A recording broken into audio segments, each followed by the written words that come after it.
Banyak memang di bengkel-bengkel yang lain, dia bisa untuk repair. Lu bisa bayangin, repairnya di bengkel lain itu dia cuma mengepres saja ya. Mungkin dikasih grease-nya di area luarnya, terus dia press lagi gitu kan. Nah itu kemungkinan tahannya, kemungkinan kuatnya, kalau ini rusak, mungkin komponen-komponen lain juga pastinya bakal rusak ya. Bukan bakal rusak, tapi intinya ya mendekati rusak lah. Karena di dokter mobil sendiri kita punya alat yang memang untuk pengecekan di kaki-kaki. Sebelum lu ngerjain, sebelum kita ganti-ganti, pasti kita akan melakukan pengecekan dulu di kaki-kakinya, mau itu test drive atau kita punya alat sendiri ya yang namanya Domo.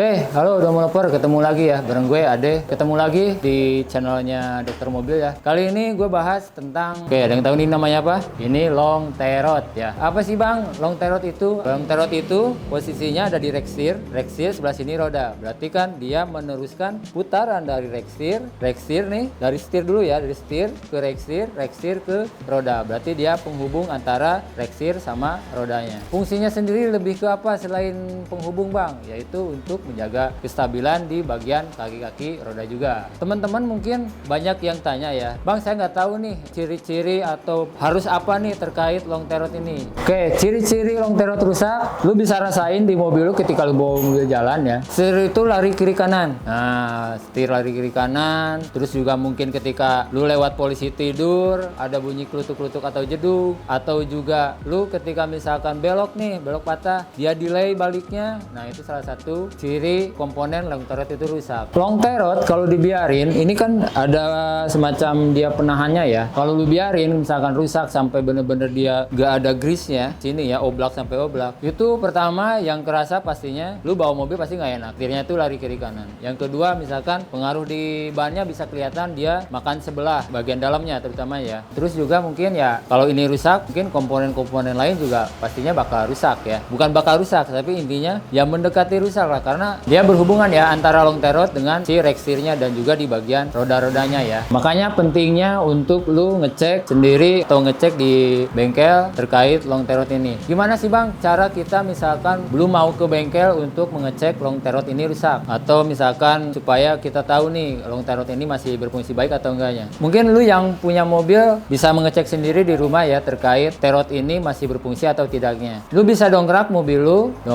terus dia ban depannya misalkan ya, ban depannya itu yang sebelah kiri lu goyang-goyang ini kiri kanannya. Nah kalau misalkan dia oblak nih, otomatis si bagian long tie rodnya itu dia mulai kena ya. Misalkan dilihat dari fisiknya, misalkan karet bootnya itu dia udah sobek, udah nggak ada pelumasannya lagi di area yang sebelah sininya ya, di area yang mendekati ke reksirnya. Misalkan udah nggak ada pelumasnya, atau misalkan di sini kering, atau misalkan di sininya koclak. Nah itu salah satu tie rodnya yang rusak ya. Jadi banyak memang di bengkel-bengkel yang lain dia bisa untuk repair. Lu bisa bayangin repairnya di bengkel lain itu dia cuma mengepres saja ya. Mungkin dikasih grease-nya di area luarnya, terus dia press lagi gitu kan. Nah itu kemungkinan tahannya, gue nggak tahu berapa lama dia tahannya ya. Karena kan pastinya ada perbedaan antara produk pabrikan yang memang dia spesialis untuk membuat ini dengan ngepresnya dia di luaran misalkan. Ada yang memang spesial nge-repair long tie rod misalkan cuma 100.000, itu belum biaya pasang dan lain-lainnya misalkan seperti itu ya. Nah ini berjalan misalkan 6 bulan, nah itu kan lu pasti keluar uang lagi nanti di 6 bulan berikutnya. Mendingan lu ganti baru kuat 1 tahun 2 tahun 3 tahun, udah selisih 100-200 daripada lu repair nanti 6 bulan kena lagi seperti ini, buang-buang duit bro. Bang kapan sih harus ganti long tie rod? Pertama lu seperti yang tadi gua jelasin ya, cara ngeceknya itu goyangin ban lu kiri kanan ketika didongkrak, terus misalkan lu lihat karet bootnya dia sobek, terus juga misalkan lu bawa jalan dia lari kiri kanan, terus atau misalkan kalau lihat dari kilometer ya, lu udah mencapai 80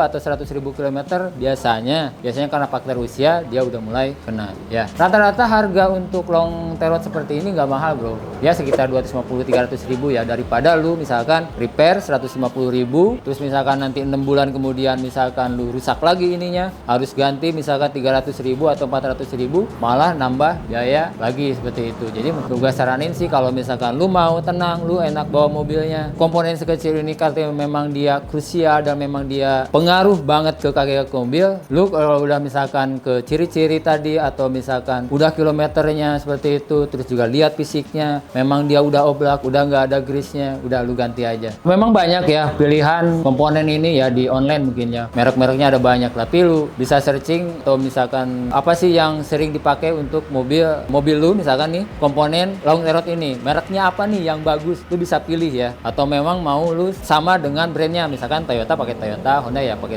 Honda, seperti itu ya. Memang ada beberapa yang di bawah standarnya atau di bawah merek-merek tersebut. Gue yakin lu pasti tahu lah merek apa sih yang dimaksud itu. Jadi intinya teman-teman semua tuh harus perhatiin, walaupun ini kecil tapi yang memang berpengaruh ke komponen kaki-kaki. Terus juga saran dari gua, kalau lu mau servis atau mau apa, lu pilih bengkel yang memang spesialisnya untuk di bagian yang akan lu perbaiki atau yang akan diganti, misalkan seperti itu. Biar ada rekomendasi nih alatnya atau misalkan partnya mau seperti apa. Itu kan nanti bengkel-bengkel yang memang profesional bisa akan menjelaskan. Terutama di dokter mobil ya. Di dokter mobil sendiri kita punya alat yang memang untuk pengecekan di kaki-kaki. Sebelum lu ngerjain, sebelum kita ganti-ganti, pasti kita akan melakukan pengecekan dulu di kaki-kakinya, mau itu test drive atau kita punya alat sendiri ya yang namanya Domo kaki-kaki mobil. Lu bisa searching, pasti di situ ada alat yang buat mengecek kaki-kaki mobil. Gua saranin kalau misalkan lu udah pasang, lu test drive misalkan, ya sekalian sporing lah ya, sporing biar untuk menentukan hasilnya bagus seperti apa atau misalkan derajatnya bagus atau seperti apa ya. Itu mungkin nanti penjelasan dari teman-teman teknisi di dokter mobil itu pasti lebih akurat. Dia akan menawarkan untuk kalian sporing seperti itu ya. Jadi teman-teman jangan ragu kalau misalkan lu ada keluhan, lu mau servis apapun yang ada